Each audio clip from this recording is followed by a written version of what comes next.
Hi friends, तुमच्या सर्वांचं माझ्या चॅनलमध्ये स्वागत आहे। तर नाश्त्याला काय बनवायचं हा प्रश्न सर्वांनाच असतो। आज नाश्ता झाला, उद्या नाश्त्याला काय करायचं हा प्रश्न सगळ्या गृहिणींना असतोच। तर आज मी इडलीची रेसिपी शेअर करते। त्यासाठी मी इथं 1 किलोचं प्रमाण सांगणार आहे। 1 किलो तांदूळ घेतलेले आहेत। हे तांदूळ मी स्वच्छ धुवून भिजत घातलेले आहेत आणि त्यासाठी हे पाव किलो 250 ग्रॅम ही उडदाची डाळ आहे। ही पण स्वच्छ धुवून भिजत घातलेली आहे। हे दोन्ही आपण तांदूळ आणि डाळ हे 6 तास पाण्यात भिजत ठेवायचे। हे आपण दोन्ही भिजत 6 ते 7 तास भिजत घातलेले आहेत। त्यानंतर एक वाटीवर पोहे मी भिजत घालणार आहे।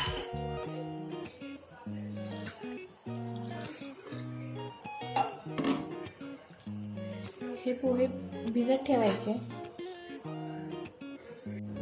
हे बघा, हे मिक्सर जारमध्ये मी हे घेतलेले आहे। आपण याला आता पेस्ट करूया याची। हे बघा फ्रेंड्स, मी माझं बॅटर वाटून तयार आहे। त्यात मी हे पोहे मिक्स करून घातलेले आहेत। मी पोहे भिजत घातले होते, ते पण मी मिक्सरमधून काढून यात मिक्स करते। हे छान असं मिक्स करायचं। त्यानंतर यात थोडंसं मीठ घालायचं। वाटून झाल्यावरच मीठ घालून ठेवायचं, म्हणजे छान असं हे पीठ फुगतं। हे असं छान मिक्स करायचं आणि हे एक 6 ते 7 तास असंच ठेवून द्यायचं। झाकायचं, यावर झाकून एक 6 ते 7 तास असं ह्या पिठाला भिजू द्यायचं।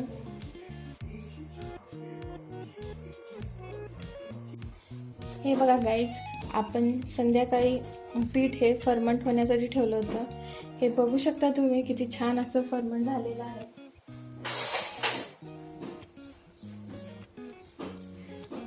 हे बघा, हे छान असं फुगलेलं आहे पीठ।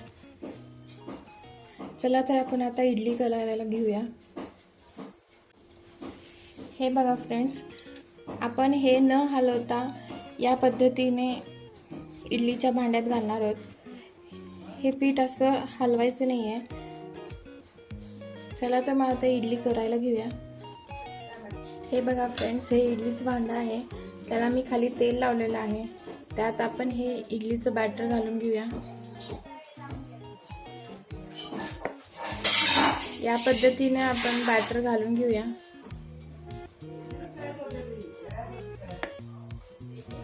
या पद्धतीने सगळे बॅटर घालून घेऊया। हे बघा फ्रेंड्स, हे इडलीचं भांडं आहे। मी खाली 1 ग्लास पाणी घातलेलं आहे आणि ह्यात थोडीशी हे आमसूल घातलेलं आहे। हे घातल्यामुळे हे खालची साईड काळी होत नाही, त्यामुळे हे आमसूल मी घातलेलं आहे। चला तर आपण आता हे इडलीचं भांडं लावूया। हे बघा फ्रेंड्स, या पद्धतीने मी सारे भरून घेतलेले आहेत। आता हे भांड्यात आपण फिक्स करूया।